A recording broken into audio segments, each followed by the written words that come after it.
Olá, queridos alunos, tudo bem com vocês? Espero que esteja tudo bem na quarentena de vocês. Aqui com a professora Leila tá tudo bem também. A gente já iniciou as nossas aulas agora de modo virtual, através do Google Classroom, né, na disciplina de Biologia, pelo menos. E a gente vai dar continuidade agora ao nosso conteúdo de Biologia. Nós estávamos trabalhando em sala de aula o conteúdo de vírus, a gente começou algumas apresentações já, sobre doenças causadas em humanos, causadas por vírus. E agora a gente vai dar continuidade no livro. O próximo capítulo do livro é sobre o reino Monera, sobre os procariontes. E é o conteúdo que a gente vai começar a trabalhar então agora nessa videoaula, tá? E eu trouxe uma tirinha pra vocês aqui. Eu não sei se tá dando pra ler, mas depois eu vou mandar os slides também, então não se preocupem se vocês não conseguirem enxergar através do vídeo alguma informação. Depois eu vou mandar esses slides para vocês em formato de PDF. E aí nessa tirinha aqui tem um gurizinho sentado num banco da praça, né? E ele fala, me sinto tão sozinho. E aí daqui a pouco vem um passarinho e fala, na verdade você está cercado por bilhões de bactérias. Então é essa a ideia, a gente vai ver, trabalhar principalmente as bactérias, dentro desse tema de procariontes, entender qual é a importância e como que elas estão conectadas a nós humanos aqui na Terra, tá? Então, falando de procariontes, a gente trabalhou essa árvore da vida bem no começo do ano, quando a gente falou sobre divisão de reinos, e eu mostrei para vocês também a nova divisão, a divisão mais recente, que se acredita na biologia, que é a divisão em domínios. E aí são 3 grandes domínios, o domínio eubactéria, o domínio árquea e o domínio dos eucariontes.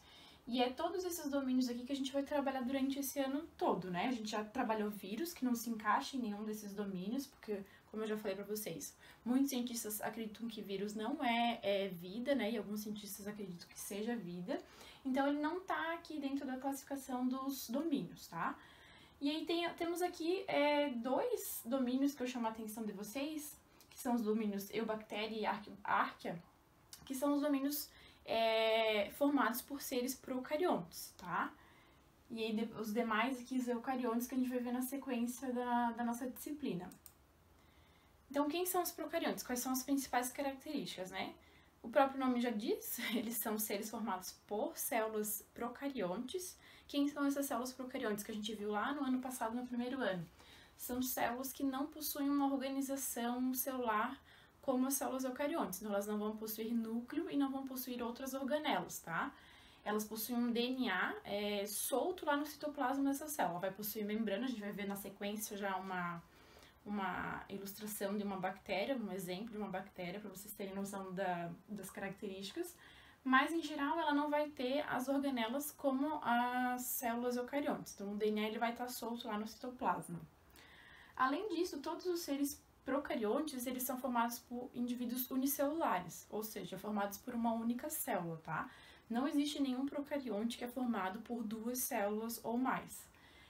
Porém, esses seres, eles podem viver em colônia, e aí tem muita confusão. Às vezes a pessoa vê 2 células unidas e acha que é um organismo formado por 2 células. Mas na realidade não, todos são unicelulares, só vão ter uma célula cada indivíduo. Só que aí essas células, elas podem se agrupar, esses organismos podem se agrupar e podem viver em colônias. É bem comum, a gente vai ver na sequência como que isso acontece. Com relação à nutrição dos procariontes, a gente vai conseguir dividir em 2 tipos, tá? Eles podem ser seres autótrofos, ou seja, eles mesmos produzem o seu próprio alimento, a sua matéria orgânica, e aí existem tipos que vão fazer a fotossíntese e tipos que vão fazer a quimiossíntese. Esses 2 temas aqui a gente também já trabalhou lá no primeiro ano do ensino médio, tá? Se vocês esqueceram o que é fotossíntese e quimiossíntese, voltem lá no primeiro ano para dar uma recapitulada nisso, tá? Mas enfim, esses seres autótrofos, eles próprios produzem o seu próprio alimento, sua matéria orgânica. Já os heterótrofos, aí não, eles não produzem o próprio alimento, eles precisam da natureza para conseguir esse alimento. E eles podem também ser de 2 tipos, tá? As bactérias heterótrofos podem ser de 2 tipos. Podem ser parasitas, como são as bactérias que vivem, por exemplo, no nosso intestino, no intestino humano, e diversas outras bactérias. Ou elas podem ser saprofágicas, que elas vão então fazer a parte da decomposição. Elas não vão estar dentro de um organismo vivo se alimentando, mas elas se alimentam de organismos em decomposição. E aí pode ser tanto matéria orgânica vegetal quanto matéria orgânica animal, entre outros, tá? Com relação à respiração celular, eles podem ser seres aeróbios, ou seja, eles dependem do oxigênio para sua vida. Podem ser anaeróbios facultativos, ou seja, em alguns determinados momentos, em geral, essas bactérias elas dependem do oxigênio, mas caso falte oxigênio, ela vai continuar sobrevivendo. Ela consegue fazer aí uma respiração anaeróbia facultativa. E existem também seres procariontes que só são anaeróbios. Eles precisam estar num ambiente sem nada de oxigênio para sobreviver, tá? A gente vai ver alguns casos daqui a pouquinho. Que mais? Com relação às outras características gerais, com relação à reprodução, os procariontes eles podem fazer a reprodução assexuada.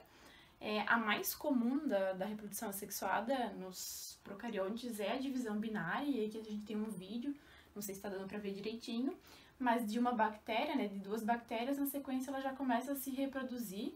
Deixa eu ver que o vídeo não está rodando, vamos voltar ao slide.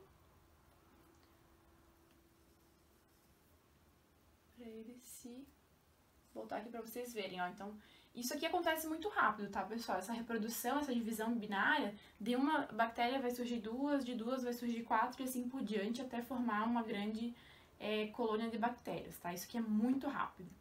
Um outro tipo de reprodução assexuada a gente chama de esporulação. Ela não é tão comum, mas ela também acontece e ela tem uma importância para os humanos bem grande.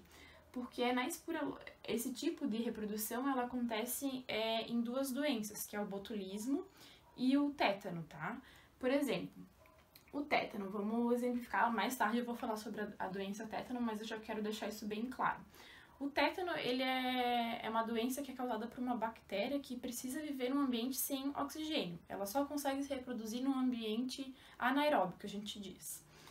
E aí, por exemplo, quando essa bactéria ela cai na terra, ela vai estar lá num ambiente que vai ter oxigênio, certo? E aí, para ela sobreviver, para ela não morrer, ela faz a esporulação, que é nada mais do que a formação de um esporo. Então, ela vai pegar o DNA dela, vai acoplar num esporo e vai liberar esse esporo, então, para o ambiente. Esses esporos do tétano, por exemplo, eles podem ficar num ambiente como a terra por até 15 anos. E aí, no momento que eu vou lá na terra descalça, por exemplo, piso ou num prego ou em alguma outra ferramenta que cause uma perfuração no meu pé, por exemplo, eu consigo fazer com que esse esporo entre no meu pé, no meu tecido. E aí, lá dentro do meu tecido, eu preciso que essa bactéria chegue num determinado lugar onde não haja oxigênio. Se ela chegar num lugar do meu tecido onde não haja oxigênio, ela vai começar a se reproduzir de novo, e aí sim vai produzir a toxina do tétano, que causa a doença mesmo, e aí pode causar grandes problemas para os seres humanos. Então é um tipo que é mais incomum, mas que também tem uma importância para os humanos. Deixa eu passar o slide por aqui. Reprodução sexuada, as bactérias também fazem. Lembrando, reprodução assexuada é a reprodução que não tem a troca de gametas, né? Que não tem a troca de material genético. Já a reprodução sexuada, eu vou ter a troca de material genético. O exemplo mais comum da reprodução sexuada nas bactérias é a conjugação, onde há uma transferência de uma parte do material genético de uma bactéria para outra. Isso acontece por alguns pelinhos que existem nas bactérias que a gente chama de pili, tá? Esse pili, de uma bactéria, ele encosta numa outra bactéria e faz a transferência do DNA de uma bactéria para outra, tá? E aí sim a gente tem aqui a variação genética, né? Lembrando que a reprodução sexuada é a única forma da gente ter a troca genética desse material, tá?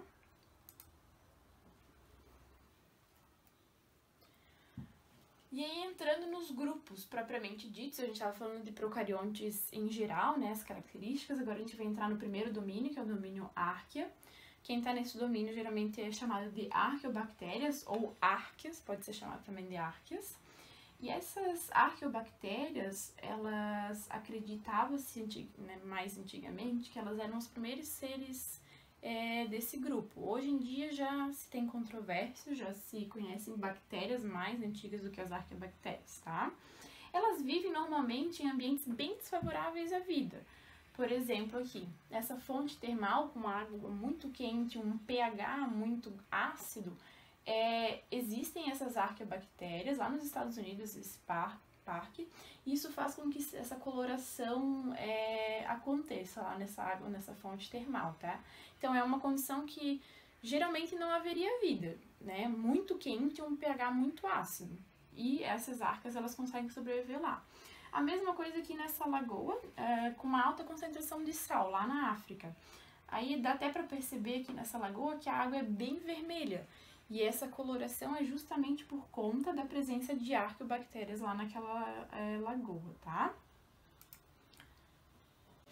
Já o outro domínio que a gente viu é o domínio das eubactérias. Esse domínio ele é composto pelas bactérias e pelas cianobactérias. E esse domínio a gente pode relacionar com o reino Monera. Vocês viram reinos lá no ensino fundamental de vocês, né? Que a gente dividia os grupos de seres vivos em 5 reinos: reino Monera, reino Fungi, reino protista, reino vegetal e reino animal. Então, o reino Monera, ele é composto pelas bactérias e pelas cianobactérias, tá? E na divisão de domínios, ela faz parte do domínio eubactéria. Então, a gente vai ver na sequência cada uma delas. Primeiro falando sobre as cianobactérias, né, que são menos incomuns, tá? Todas as cianobactérias, elas são fotossintetizantes, ou seja, elas vão fazer fotossíntese para capturar, né, para produzir o seu próprio alimento, para produzir a sua matéria orgânica, tá? E aí tem uma questão interessante na estrutura das cianobactérias, que é importante para essa fotossíntese acontecer, que são as lamelas. Então aqui a gente tem uma estrutura dessa cianobactéria, tá? Aqui redonda, né, em formato de círculo. Ela vai ter o citoplasma, que está em amarelo, a parede celular, que está em verde aqui, e essas lamelas aqui dentro, tá?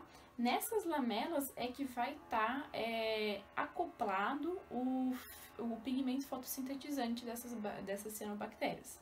Lembrando que para fazer a fotossíntese a gente precisa de luz, então elas vivem em ambientes onde a luz pode chegar, né, obviamente.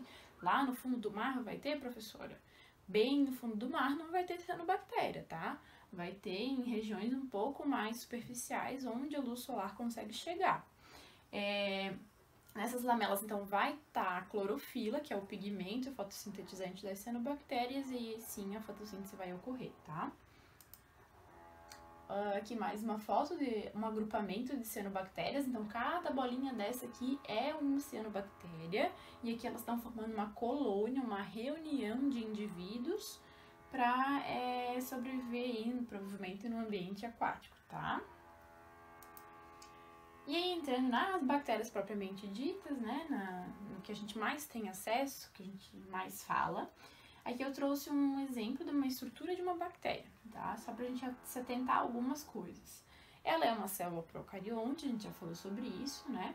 Então, ela vai ter uma membrana plasmática que está representado em azul, envolvendo um material genético. No caso das bactérias, o material genético é o DNA circular, que é esse bolinho aqui de linha vermelha, tá? Vermelha ou rosa, não sei como é que vocês estão enxergando aí. Então, vai ter a membrana plasmática, o citoplasma e aqui o DNA no meio ali jogado, né? Ele não vai estar envolto por uma membrana, ele não vai estar dentro de um núcleo, né? Além disso, essas bactérias, elas vão ter sempre uma parede celular depois da membrana, mais externa à membrana. Essa parede celular, ela funciona como uma proteção dessa bactéria, é uma estrutura que protege ela. E algumas bactérias ainda vão ter aqui, ó, algumas têm a cápsula, tá? Que é essa estrutura aqui que tá em marrom, amarelo, que é mais uma proteção ainda. Essas bactérias, elas são bem difíceis da gente matar, inclusive. Mesmo com antibióticos, às vezes elas podem ter uma resistência por ter essa cápsula em volta da bactéria. Aqui tem uma estrutura que nem todas têm, vocês já lembram disso aqui também lá do primeiro ano, que é o flagelo. Algumas têm flagelo e esse flagelo vai auxiliar na locomoção dessa bactéria, assim como, por exemplo, de um espermatozoide, e algumas bactérias não têm. Que mais? A gente tem aqui plasmídios.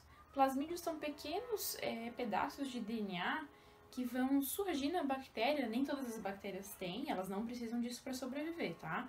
Mas algumas bactérias desenvolvem isso para uma proteção dela mesma. Então, por exemplo, quando a gente ataca uma bactéria com antibiótico, ela forma esses plasmídios para se proteger. É como se fosse uma modificação do seu DNA, tá? Para ela tentar não ser pega por aquele antibiótico numa próxima geração. E tem os ribossomos, que são estruturas que vão auxiliar na produção das proteínas, que as bactérias também precisam para sobreviver, produzir as proteínas delas. As bactérias, elas têm diferentes formas, tá? A maioria delas, assim, a maioria das bactérias que existe é na forma de cocos, ou seja, uma bolinha, a gente chama de cocos. Um exemplo de doença que é causada por uma bactéria nesse formato é a pneumonia por bactéria, a gente vai ver mais pra frente nas doenças. Existem também os bacilos, é uma forma de bastãozinho, e é bem comum também esse formato no grupo das bactérias. E um exemplo de doença causada por uma bactéria desse formato é a tuberculose. Também temos nesse formato aqui de ondinha, que é a espiroqueta ou espirilos. Esse formato, uma doença comum é a sífilis, que a gente vai trabalhar daqui a pouquinho. E tem o formato vibrião, daí um dos exemplos é a doença a cólera. Além disso, esses formatos individuais, eles podem se agrupar em colônia, como eu já falei para vocês, né? Eles podem viver em colônia. E a gente tem aqui alguns exemplos de colônia, tá? Esses são só 3 exemplos de colônias formadas por cocos. Todos os outros formatos podem também formar colônias, tá? O Staphylococcus, que é como se fosse um cachinho de uva. Então, eles se agrupam meio que assim, sem ordem, como se fosse um cacho de uva. O Diplococcus, que daí diplo vem de 2, são 2 cocos unidos. E os Streptococcus. Os Streptococcus, eles vão formar como se fosse uma tripinha de cocos, assim, tá? Mais ou menos ali uns 2, um do lado do outro e aí assim por diante. Mas todas as outras formas também formam colônias, como eu falei pra vocês. E aí a gente começa a trabalhar sobre a importância das bactérias na saúde humana ou na vida humana propriamente dita, tá?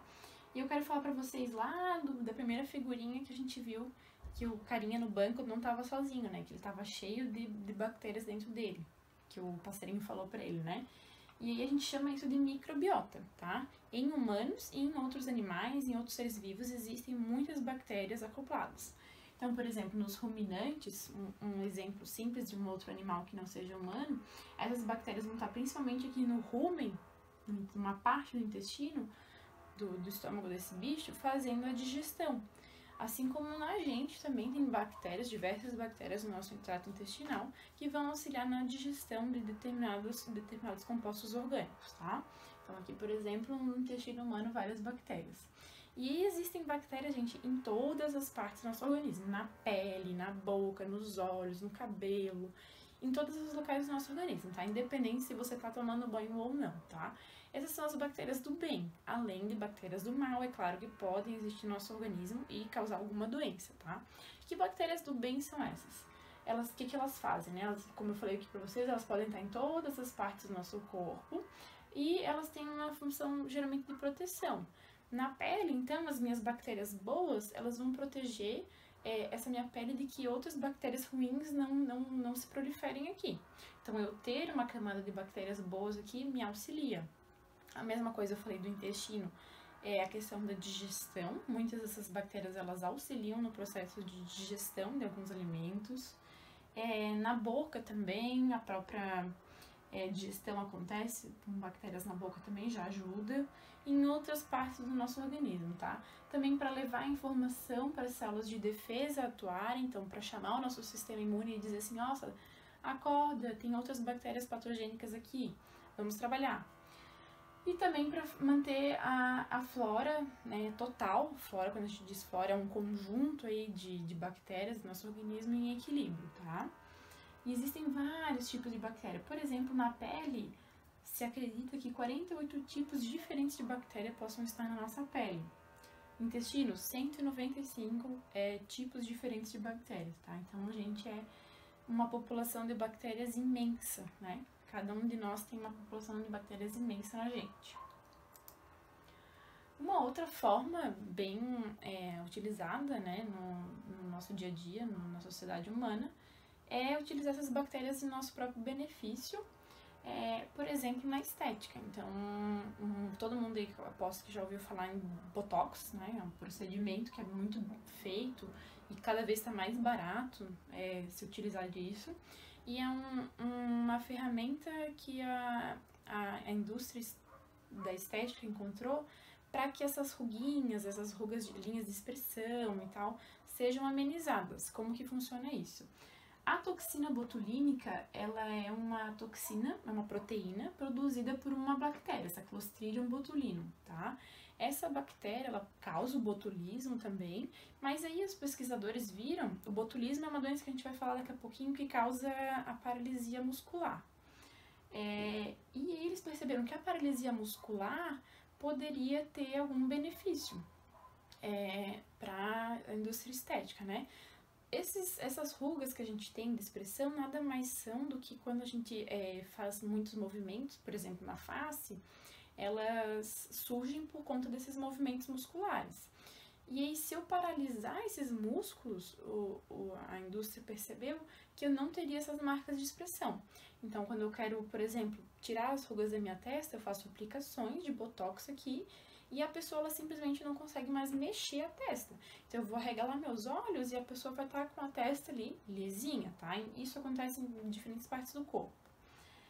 Além disso, dá pra fazer preenchimento também, porque essa toxina ela acaba causando às vezes um inchaço ali no local. É muito comum para preenchimento labial, muitas pessoas fazem com a toxina botulínica. E também existem outras aplicações, por exemplo, na odontologia se faz a aplicação de botox para o tratamento do sorriso gengival. O sorriso gengival é aquele sorriso onde a gengiva aparece muito. E é aplicado aqui em cima na região do lábio superior essa toxina, e aí a pessoa quando sorri, ela não levanta essa parte, então a gengiva dela não aparece, tá?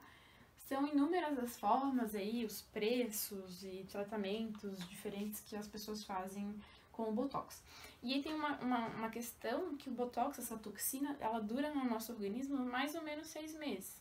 Então, de 6 em 6 meses, a pessoa tem que fazer a replicação ali dessa toxina pra não aparecer as rugas, tá? Na indústria alimentícia, também as bactérias são muito, muito, muito utilizadas.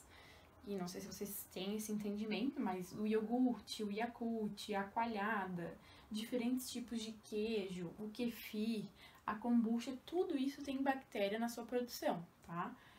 Inclusive uma receita de fazer o iogurte em casa, por exemplo, como que você pode fazer um iogurte em casa?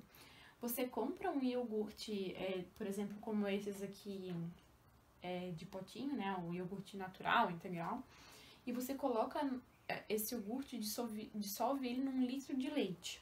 Esse litro de leite ele tem que estar morno.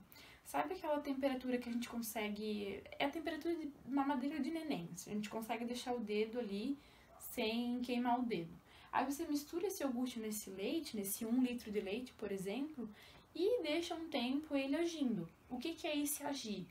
As bactérias que estão dentro do iogurte, elas vão começar a se proliferar, porque tem ali um leite, uma quantidade de um ambiente um pouco mais aberto, que elas podem se multiplicar mais. Elas vão ter um espaço para se multiplicar ali. E aí elas vão pegar aquele leite e transformar em iogurte. Esse processo ele vai durar aí umas 12 horas, mais ou menos, até esse 1 litro de leite se transformar em iogurte como um todo. Então é uma maneira da gente, por exemplo, manter o iogurte em casa. Aí depois que você fez esse 1 litro de iogurte, você pega um potinho desse iogurte que você fez e mantém. No outro dia faz mais 1 litro de leite no iogurte e assim por diante, tá? O kefir é a mesma coisa, as pessoas elas conseguem manter o kefir, né, que também é bactéria, em casa por muito tempo. Só vai fazendo essa troca, né, vai colocando mais leite e vai reproduzindo essas bactérias para gerar mais kefir. A kombucha é um líquido que está bastante na moda também, é feita com bactérias, e os deliciosos queijos aí do nosso dia a dia. Eu já falei pra vocês, as bactérias também podem ser, quando eu falei lá de saprófagos, eu não sei mais falar. São as bactérias que fazem a decomposição, tá? Tanto de qualquer tipo de matéria orgânica, seja de vegetais, seja de animais. Aqui, por exemplo, a gente tem um passo a passo da decomposição de um porco. Então aqui no dia 1 o porco tá perfeitinho, aqui, né, perfeitinho assim, morto, perfeitinho morto. E aí depois de um tempo, essas bactérias e fungos, também existem fungos decompositores que vão estar atuando em conjunto e eles conseguem decompor essa matéria orgânica. Essa matéria orgânica que foi decomposta, ela vai voltar para a natureza. Então aqui esse solo, essa matéria orgânica vai permanecer ali. E aí depois vai ser utilizada por outros organismos, por plantas daquele local, elas podem absorver essa matéria orgânica e colocar aí no seu benefício próprio. Com relação à fertilização dos solos, as bactérias e outros micro-organismos também participam da fertilização.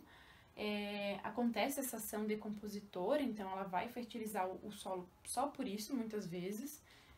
O que é o que a gente faz às vezes no interior, a gente pega as cascas de vegetais que a gente não quer consumir e a gente coloca lá para adubar as plantas. O que é isso? Por que a gente aduba as plantas dessa forma?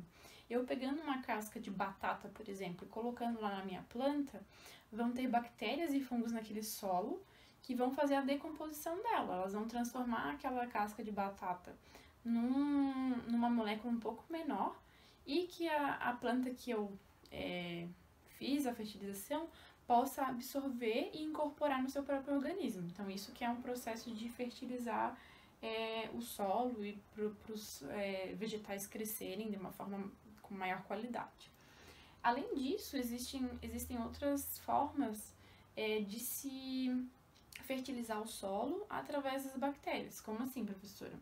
Por exemplo, existem bactérias aqui, uma raiz de uma leguminosa, por exemplo, feijão ou a soja, e as bactérias elas fazem associações a essas raízes. Então essas bolinhas aqui que vocês estão vendo são bolinhas de colônias de bactérias. Essas bactérias elas estão ali e elas auxiliam na fixação do nitrogênio.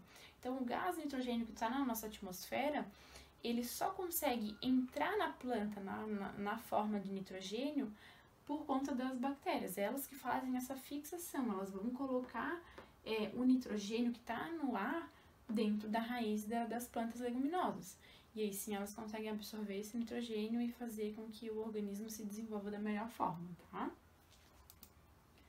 Aqui mais só destacando o papel das bactérias nas associações. Então ela se associa, por exemplo, com o feijão, as leguminosas, que são plantas que produzem aí vagens em geral.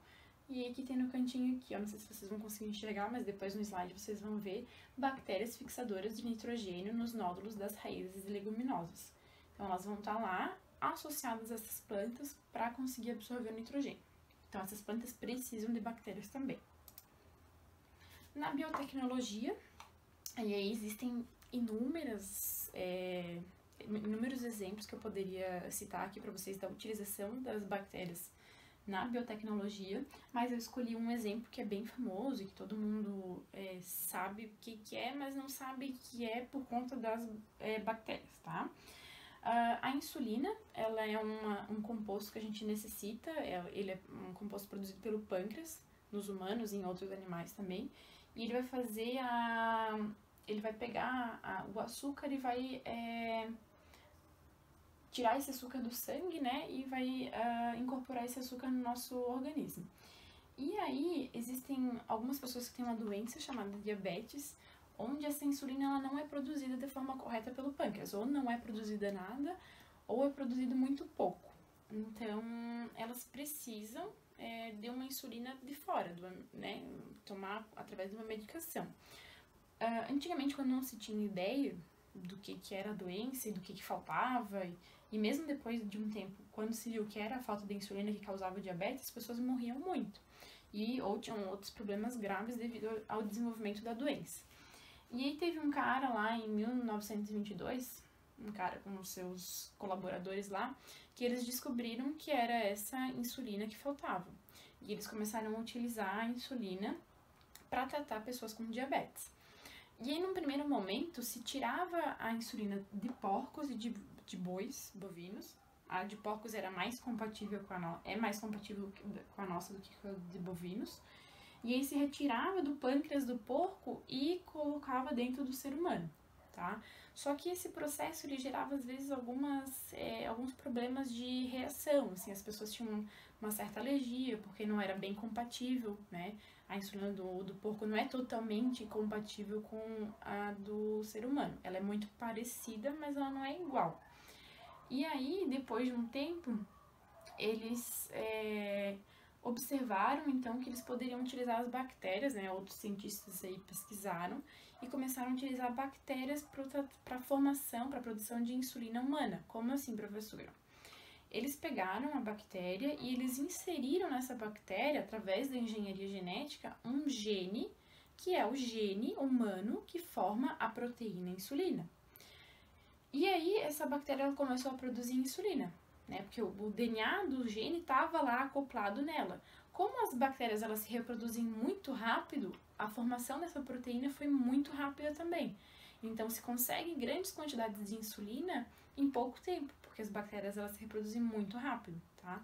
Então, é uma forma de engenharia genética utilizando o DNA da bactéria para produzir a insulina humana. E aí sim, agora se tem a insulina humana, né? A bactéria que é utilizada para isso é a Escherichia coli, que também é uma bactéria que causa problemas em humanos, causa doenças, mas que está no nosso trato intestinal também para auxiliar. E aí, em laboratório, eles pegam essas bactérias e transformam ela com esse DNA humano e aí conseguem produzir a insulina. Então, é um grande avanço da ciência para que esse açúcar, né, nos seres que não produzem a insulina possa ser destinado da melhor forma, tá? Então, essas pessoas agora utilizam a insulina aí, injetável produzida com as bactérias. E a gente entra nas doenças, né? A gente falou de vários benefícios que as bactérias trouxeram pro ser humano, mas também tem algumas doenças. Um exemplo é a cárie dentária, bem comum aí, provavelmente todos nós aí já tivemos em algum momento da nossa vida. É um problema comum, fácil de resolver, né? Dependendo do caso, faz uma restauração ou dependendo dos casos mais graves, faz um tratamento de canal. Mas é uma coisa bem comum e que é causada por bactérias, tá? Então, uma má escovação ali do local, ou a má higiene, falta de higiene realmente é o que faz com que as bactérias ali penetrem na polpa do dente e consigam aí se desenvolver através de uma cárie. Existem também questões genéticas, tá? Tem gente que tem mais propensão à cárie do que outras pessoas, mas aí são coisas discutíveis. Uma outra doença muito comum é a disenteria, né? A famosa dor de barriga. Aqui tem um cidadão aqui fazendo o seu dia de trono, né? Tá no trono lá, fazendo o seu papel. E é uma doença causada por bactérias que atingem nosso intestino, ou elas já estão no intestino e elas começam a se reproduzir a mais do que elas deveriam estar, então acontece um desequilíbrio daquela flora que eu falei pra vocês que precisa estar em equilíbrio. Ou ela pode também ser uma bactéria do meio externo, capturada através de uma falta de saneamento básico, alguma coisa assim. Então, as pessoas estão andando, tomando água de locais onde não há saneamento e elas acabam introduzindo essa bactéria para dentro e causando essa dor de barriga. Não é uma doença, assim, extremamente grave, né? Geralmente se combate com ingestão de água ou ingestão de soro, se reequilibra essa flora intestinal, né? Às vezes o médico indica até tomar um Yakult para fazer a flora intestinal voltar. Então, um Gatorade, alguma coisa para se alimentar, assim, e para beber bastante água, tá? A meningite também é uma doença bem comum, causada por bactérias.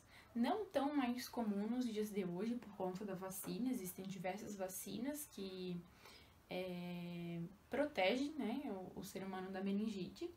E a meningite ela é uma doença que ela pode ser causada tanto por bactéria, como por vírus e como também por protistas. O que é essa meningite? Meningite é a inflamação das meninges. Quem são as meninges? Meninges são membranas que protegem o nosso sistema nervoso central. Então, ele vai proteger o cérebro e a nossa medula. Todo o nosso sistema nervoso central é protegido por essas meninges, essas camadas protetoras. Existem 3 meninges. Isso vocês vão ver lá no 3º ano do ensino médio. A gente vai trabalhar. E existe um líquido entre elas ali. Quando uma bactéria ela consegue atingir esse líquido, ela pode ali se proliferar e aí vai inflamar essas meninges. E essa é a doença meningite. Quais são os sintomas principais? Febre alta, vômitos, dor de cabeça bem forte ou até dor na medula bem forte, confusão mental, cansaço extremo e a falta de apetite. Ela é uma doença que matava muita gente antigamente e continua matando, assim, ano passado ou ano retrasado, inclusive, o neto do Lula veio a falecer de meningite. Então, ele acho que tinha 4 anos de idade. É uma doença que ainda mata muitas vezes por falta da prevenção. E a prevenção mais adequada e mais eficaz é tomar a vacina. O SUS oferece várias vacinas, tá? Que tem proteção para essas meningites. Meningite pode ser causada por várias bactérias diferentes, tá? E como eu falei para vocês também, vírus e protozoários. Algumas vacinas bem famosas, a BCG, que também vai proteger contra a meningite, a pentavalente também tem, a meningocócica C também tem e a pneumocócica 10. Todas essas vacinas o SUS oferece e todas essas vacinas têm as principais bactérias que causam meningite, elas vão estar sendo utilizadas contra essas bactérias, tá? Então, por isso a importância também de se vacinar, né, fazer todas as vacinações corretas aí do calendário do SUS. E existem outras vacinas para meningite que não estão no SUS, tá? Então, se você quiser alguma outra que é menos comum, digamos assim, o SUS ele oferece as vacinas para as bactérias que são mais comuns de tu ter meningite. Mas existem outras bactérias, e aí se tu quiser ir num sistema particular para vacinar, eles têm, né? Claro, daí pagando você consegue essas vacinas. A pneumonia também é causada por bactérias e por vírus. Inclusive, a gente está aí na quarentena por conta de um vírus, por conta do Covid-19. E o principal problema que a Covid-19 causa é a pneumonia, né? Então, é um vírus que causa pneumonia. E a gente tem também bactérias que causam pneumonia. A pneumonia nada mais é do que a inflamação dos alvéolos, dos sacos aéreos aqui no pulmão. Então, a pessoa tem uma dificuldade de respirar, não consegue respirar, às vezes morre por conta da pneumonia, tá? Então, é uma doença que também pode ser causada por bactérias. Hanseníase. A hanseníase, também conhecida antigamente como lepra, é uma doença também causada por bactérias. Os principais sintomas, eles são, no começo, essas manchas vermelhas por todo o corpo. Ela é uma doença crônica e que tem cura, tá? Antigamente não se imaginava que tinha cura. Hoje existem antibióticos para tratar a doença hanseníase, tá? Os principais sintomas são essas manchas, e essas manchas elas têm uma característica bem importante, elas aparecem no corpo e quando você toca a mancha você não sente nada, ela causa uma perda da sensibilidade. Isso pode afetar inclusive nervos periféricos e chegar até o sistema nervoso central, por isso é uma doença bem perigosa e que antigamente não era muito bem tratada, não existe um tratamento para ela, né? O contágio é de indivíduo para indivíduo, então passa a bactéria através do contato físico. Por isso que antigamente se tinha muito preconceito com essa doença também, né? As pessoas elas ficavam isoladas, a gente vai ver na sequência do próximo slide. Tratamento tem cura, geralmente o tratamento dura de 6 meses a 1 ano, é um tratamento longo. E por isso, às vezes, as pessoas têm muito problema. Por ser um tratamento muito longo com antibiótico, às vezes a pessoa começa a ver uma melhora, né, no seu organismo e desiste do tratamento. E aí é um problema, porque essas bactérias elas podem continuar se proliferando e causar um agravamento da doença. Então tem que fazer o tratamento bem certinho, o SUS paga, tá? Tudo via oral, bem tranquilo. O diagnóstico, ele vai ser microscópico, a gente vai ver essa lesão e o médico consegue visualizar e também coleta-se o material ali e se analisa no microscópio para ver que bactéria que está causando isso. E aí eu quero chamar também a atenção dessa doença porque em São Pedro de Alcântara, não sei se vocês conhecem a história, né? Lá no bairro Santa Teresa existe a colônia Santa Teresa, né? O Hospital de Santa Teresa agora. Essa colônia, ela nos anos entre 1930 e 1970, ela era uma colônia de pessoas contaminadas com hanseníase. Então, essas pessoas, elas eram isoladas lá e eram tratadas naquele local. E elas eram isoladas completamente, tá? Elas eram abandonadas pela família, a maioria não visitava, um abandono total por falta de conhecimento. Se tinha muito preconceito contra essas pessoas pelo medo da doença. Então, se sabia, né, que o contágio pegava, mas não se sabia, assim, se, por exemplo, na fala se pegava, ou só de olhar de longe já pegava. Então, as pessoas, elas eram realmente abandonadas nesse local para serem tratadas e a família meio que esquecia. E eles formaram comunidades, né? Formaram a comunidade Santa Teresa lá, muitos permaneceram por lá por anos, inclusive tem gente ainda lá que foi abandonada pela família e que continua lá. E aí tem essa reportagem que depois vai estar no PDF que eu vou mandar para vocês, que é do Clique RBS e que chama Descer Segregados. Se vocês procurarem aí agora no Google, vocês vão achar essa reportagem e que tem relatos de pessoas que vivem lá ainda hoje e que têm a hanseníase, como elas foram deixadas lá, o que elas fizeram. Teve gente que casou, tinha igreja na comunidade, tinha tudo, né? Então, teve gente que conseguiu continuar a sua vida e teve gente que ficou lá abandonado e não, né, enfim, até hoje. Então, eles contam os depoimentos, é bem legal, é bem triste, assim, mas é bem legal de se conhecer. E eu indico pra vocês, né, justamente por ser uma coisa que é da cidade, né, é de São Pedro de Alcântara. Então, pra vocês terem um conhecimento, e mesmo quem não é de São Pedro de Alcântara, pra ter um conhecimento sobre a região aí. Outra doença, a tuberculose. Tuberculose também é uma doença que tem tratamento e que antigamente se morria muito de tuberculose, até hoje ainda se morre de tuberculose. Também é causada por bactérias, essas bactérias elas vão agir principalmente no pulmão, tá? Tosse muito seca e por muito tempo é um dos principais sintomas da tuberculose. Além disso, tosse por mais de 3 semanas, tá? Perda de peso, falta de apetite, febre no fim do dia, cansaço e uma dor no peito. Como que se previne, né? Tem as vacinas também para tuberculose, algumas das bactérias que causam tuberculose têm vacina. E também evitar lugares muito fechados, né? Tentar sempre manter o ambiente bem arejado para que essa bactéria, ela fica no ar, então a gente pega através do contato falando e tossindo.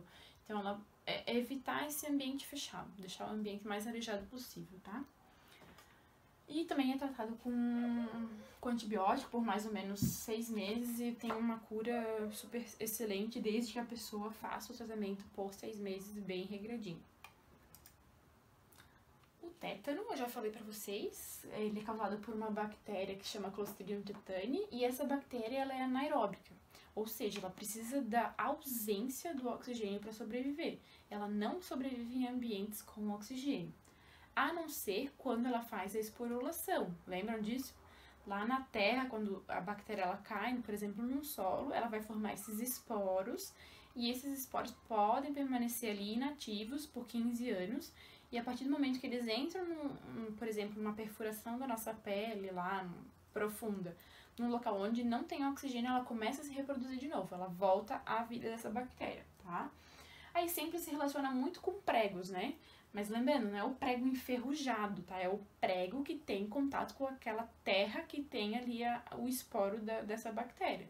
Pode ser um prego, pode ser uma faca, pode ser um pedaço de vidro, pode ser qualquer instrumento que faça uma perfuração na nossa pele, no nosso pé, por exemplo, ou na nossa perna.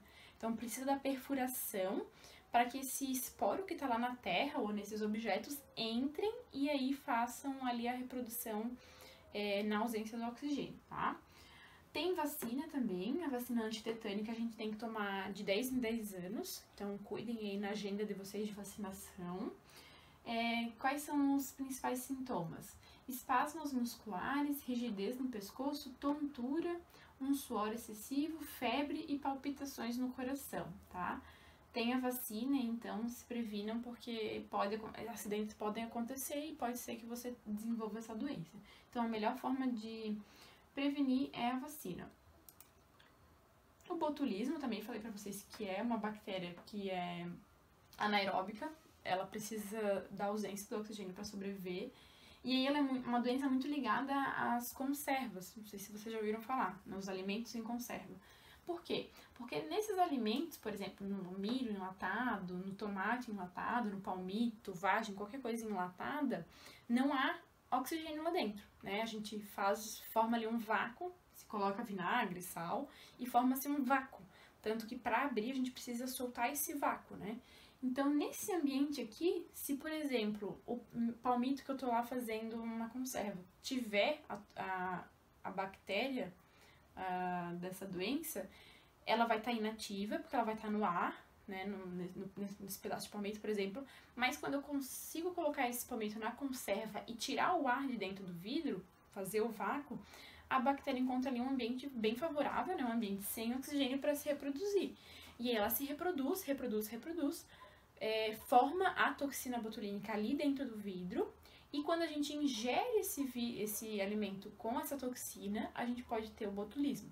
O botulismo, ele causa principalmente, assim, o principal sintoma grave é a paralisação aqui dos nervos faciais e de digestão. Então as pessoas às vezes morrem por não conseguir engolir, respirar ou não conseguir engolir o alimento. E esse é a principal forma de morte pelo botulismo, tá? Mas assim, o cuidado maior é sempre, né, comprar ou fazer, se você produzir em casa, fazer de uma forma que seja higiênica, né, lavar bem os alimentos antes, para essa bactéria não estar lá dentro daquele vidro. Cólera. A cólera também é uma doença bem famosa e que causa muitos problemas no mundo inteiro. Acho que é uma das doenças que mais acomete a população mundial, principalmente em regiões onde não há um bom hábito de higiene, através de lavagem de alimentos. E aí o que acontece principalmente é a disenteria, né? Como a disenteria, a dor de barriga ali, a diarreia e a perda de líquido corporal. Ela é causada por esse vibrião da cólera, que é o Vibrio cholerae, que é uma bactéria aí presente, pode estar presente na água potável, né? Na água contaminada com essa bactéria, tá? Então, sempre beber água de locais onde você sabe que é seguro, e também na ingestão de alimentos, lavar bem esse alimento, colocar em água sanitária de preferência para matar essa bactéria.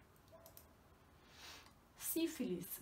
A sífilis, pessoal, é uma IST que a gente chama, tá? Uma infecção sexualmente transmissível. E a sífilis, ela é muito comum, muito mais comum do que a gente imagina, inclusive.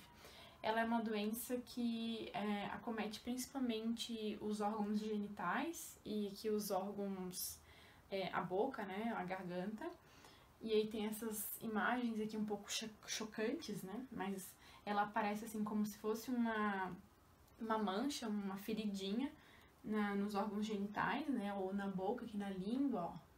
Aqui também pode ir para as mãos e para os pés, para outros órgãos, mas em geral é nos órgãos genitais, tá? Aqui a gente diz que é a sífilis primária, né? Que é essa lesão aparente ali no primeiro momento no órgão genital. Ela é causada por essa bactéria aqui, o Treponema pallidum, e a principal forma de prevenção dessa doença é a utilização de preservativo durante as relações sexuais, sejam ela, né, oral, vaginal ou anal. E existem algumas fases dessa doença, tá? A fase primária, onde a pessoa aí fica de 10 a 90 dias, mais ou menos, em um período de incubação. E aí alguns sintomas aparecem, mas nada muito... Aparece essa lesão no órgão genital e depois de um tempo ela passa e a pessoa meio que esquece da doença. A fase secundária, quando a pessoa não trata a doença no primeiro momento, ela começa a ter febre, dor de cabeça, dores musculares.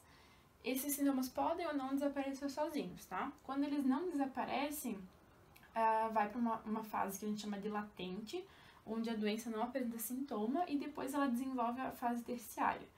Isso pode levar mais de 10 anos, tá? Por isso a importância de se descobrir bem cedo, se você vê alguma lesão no órgão genital que possa parecer sífilis, procurar já o atendimento para fazer a utilização de antibiótico, porque se chegar nessa fase terciária aqui, ela pode aumentar a inflamação ali do local, pode também chegar aos órgãos nervosos e ocasionar problemas mais graves, tá? Problemas cardiovasculares e problemas do sistema neural, tá? Então, não deixar chegar nessa fase. Viu alguma lesãozinha lá no órgão genital, procurar, que não passa, né? Procura um atendimento aí do urologista, do ginecologista, tá? E gonorreia. Gonorreia, pessoal, também é uma doença causada por bactéria, também é uma IST, uma infecção sexualmente transmissível. Os principais sinais e sintomas, né? Dor abdominal ou dor durante as relações sexuais. Corrimento vaginal, por exemplo, esse corrimento aqui, ó, branco, aqui tem uma vagina, e esse corrimento aqui, ele é incomum. Assim como esse corrimento aqui do pênis, tá? Ou sangramento também. Rins infectados, pode ir para bexiga, pode ir para o rim, através da uretra. Uma sensação de queimação ao urinar, tanto no homem quanto na mulher. A inflamação do pênis, testículos inchados e descarga aqui do pênis do corrimento também, tá? Também pode ocasionar problemas nos olhos, caso e no trato, né, aqui da digestão, caso chegue lá, tá? Leptospirose. Leptospirose também é uma doença causada por bactérias e ela é bastante comum depois de uma enchente em geral. Por quê? Porque essa doença, a bactéria, ela precisa entrar em contato primeiro com um outro animal, que é o rato, para daí infectar o animal, ele urina, e aí sim, através dessa urina é que o humano recebe essa bactéria. Então, como assim numa enchente? Tem lá uma enchente, né? A água chega lá nas casinhas dos ratinhos, os ratinhos urinaram naquele local ou estão urinando durante a enchente. E nós, seres humanos, vamos lá e colocamos o nosso pezinho muito bonitinho, que tem algum corte, alguma coisa assim, nessa água poluída lá da enchente. E aí a gente contrai essa bactéria através da urina do rato, tá? O que causa? Dor de cabeça, febre, mal-estar, pele amarelada, manchas na pele, roxas geralmente, uma urina escura e dor muscular, principalmente na barriga da perna, tá? Que geralmente é a região onde a bactéria entra, né? Geralmente ela entra pelos pés ou pela perna por conta das enchentes propriamente dito, tá? Também tem tratamento, faz tratamento com antibiótico, tem cura, bem tranquilo. Outras doenças também que são comuns e que podem ser causadas por bactérias e também por outros agentes, como por exemplo vírus, amidalite, faringite, sinusite, laringite, cistite, todas essas ites podem ser causadas por bactérias, tá? O tratamento também é com antibiótico. E aí, falando nos antibióticos muito lindos e queridos, né? Antibióticos matam bactérias. Posso usar antibiótico para matar a Covid-19, professora? Não, não pode. Porque antibiótico não mata vírus, antibiótico não mata fungo, antibiótico não mata animal, antibiótico não mata planta, antibiótico mata bactérias, tá? Então, eles só podem ser utilizados para o tratamento de uma doença que seja causada pelo agente bacteriano, tá? E aí existe um problema muito grave e que as bactérias adoram, que é o não tratamento da forma correta. Por exemplo, o médico indicou para um tratamento de uma faringite que eu faça a utilização de 7 dias de antibiótico. E aí eu, bem formosa, tomo por 3 dias e me sinto melhor. Aí eu vou e desisto do medicamento, porque o medicamento é chato de tomar, porque tem um gosto ruim, não sei, eu quero desistir. Tomei 3 dias. As bactérias que permaneceram lá dentro de mim, que não morreram ainda, porque eu precisava fazer o tratamento contínuo por 7 dias, elas se tornam mais fortes, mais resistentes. E aí eu tenho um problema de resistência aos antibióticos. Se eu for tomar aquele mesmo antibiótico, talvez não me adiante. Aquelas bactérias, elas já estão mais fortes e se reproduzindo cada vez mais. Por isso a importância de fazer a utilização do antibiótico da forma correta.